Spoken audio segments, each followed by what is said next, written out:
For math today, we are going to be reviewing and practicing using the words capacity and mass.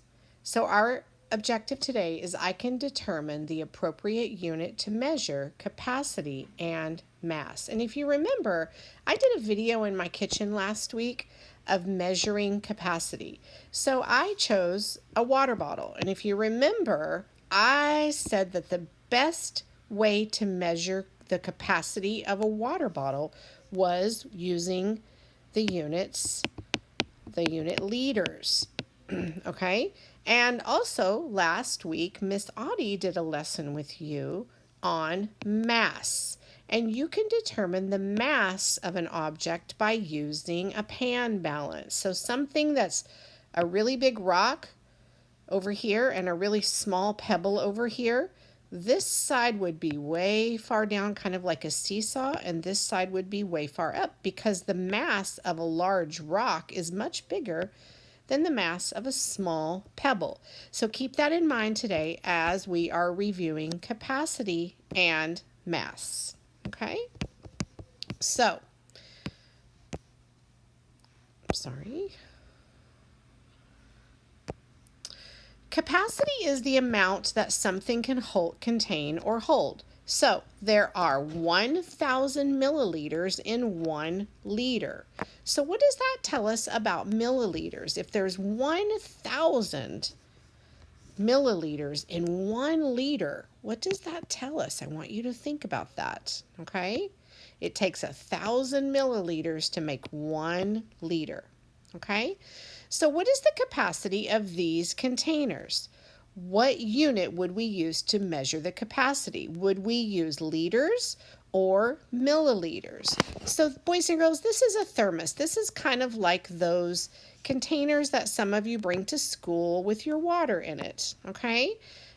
So a thermos, would you use liters or milliliters to measure the capacity?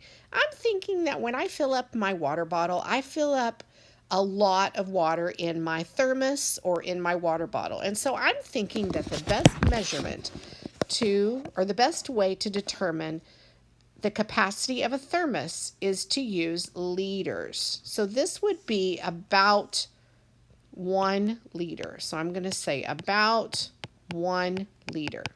Okay?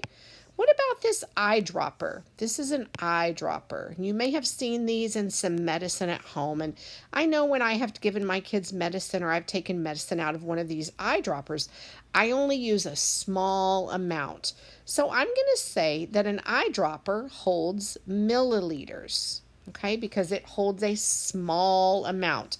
And this probably is about 5 milliliters. Okay, in this eyedropper right here. Okay, what about a bird bath? Have you guys ever seen a bird bath out in the neighborhood?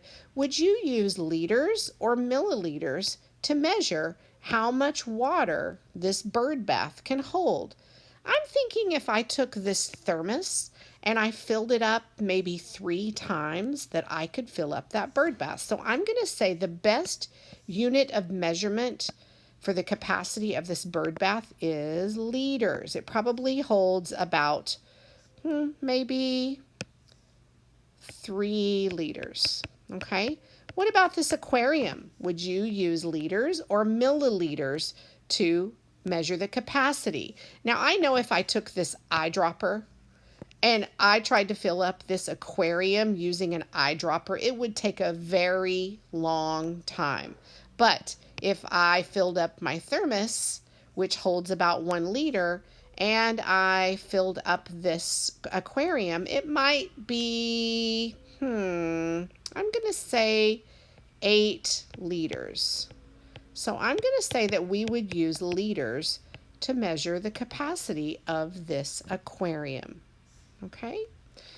All right, so let's move on to another one. I have another example. This is kind of cool, guys. So, what unit would you use to measure the capacity of a lake? This kind of looks like Diamond Valley Lake or Lake Skinner. I don't know if you guys have ever been there, but there's lots of lakes in California. There's Big Bear Lake, there's Mammoth Lake, there's Lake Arrowhead. There's lots of lakes in California. I chose this picture because it kind of reminded me of Diamond Valley Lake, because it's a lake that is surrounded by mountains. So I know that this is going to hold a lot of water. So I know that that's not going to be a small amount. That's going to be a large amount. So I'm going to say, what unit would you use to measure the capacity of a lake? And I'm going to say definitely liters. All right, boys and girls. So let's move on to mass. Okay. And before we do that, let's talk about what we've learned. So in conclusion, what have we learned about capacity? Which is greater, liters or milliliters? And how do you know? So liters is definitely greater, okay? And I made these words bigger so that you can remember that. So I'm going to use my highlighter right here, and I'm going to say liters is a better unit to use if there is a large amount. So liters is large. Say that to yourself. Liters is large, or liters are large.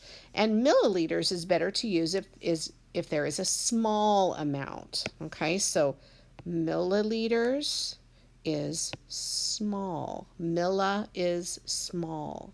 Okay, I know this because there are 1,000 milliliters in 1 liter. So liters is greater than milliliters down here at the bottom. Liters is greater than milliliters. Okay? All right, boys and girls. Now we're going to talk about mass. Sorry about that. So mass is the amount of matter inside of an object. There are 1,000 grams in 1 kilogram. So what is bigger? Grams or kilograms? Okay? If there are 1,000 kilograms in 1 gram, then a gram is much larger than, or much smaller, than a kilogram. Okay, so 1,000 grams in 1 kilogram. So what is the mass of these objects? Which unit would you use to measure the mass? Would we use kilograms or grams? And kilograms is abbreviated kg and grams is abbreviated g. So a feather, would you use grams or kilograms? A feather is very light, so it has very little mass in it. So I know that grams are very small, so I'm going to say grams. And I'm going to say this feather probably only weighs about 1 gram. Now, what about a motorcycle? How does a motorcycle compare to a feather? A feather is very, very light, and a motorcycle is very, very heavy. So if a feather weighs about 1 gram, I'm going to say that a motorcycle probably weighs, we would use kilograms to measure the mass of a motorcycle, okay?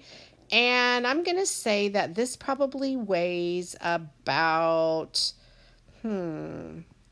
60 kilograms, okay? Maybe even 600. I'm not really sure. But a mouse, is a mouse very small or very big? A mouse is very small, so we're going to use grams. And a mouse probably weighs about, 15 grams. All right? And a child, how much do you think a child weighs? He probably weighs, not grams, because grams is very small, but some form of kilograms. Okay? So that is the best unit to measure the mass of a child is in kilograms. All right, so what would you use to measure the mass of a fire truck? A fire truck is very, very, very, very, very large. And since grams are very small, I'm going to say that we would definitely use kilograms to measure the mass of a fire truck. All right. So what have we learned about mass? In conclusion, we learned that grams. So what have we learned about measuring mass? Which is greater, grams or kilograms? And how do we know? So I once again made these small and large so that hopefully you can remember. So boys and girls, kilograms is big here. And it is a better unit to use if there is a large amount of mass. And grams is better to use if there is a small amount of mass. Okay? I know this because there are 1,000 grams in 1 kilogram. So grams are very small. So in conclusion, kilograms is greater than grams. Kilograms is large, grams is small. So today you're going to be doing a next gen assignment. So after you watch this video, you are going to go to Clever and log on to next gen and do your capacity and mass assignment.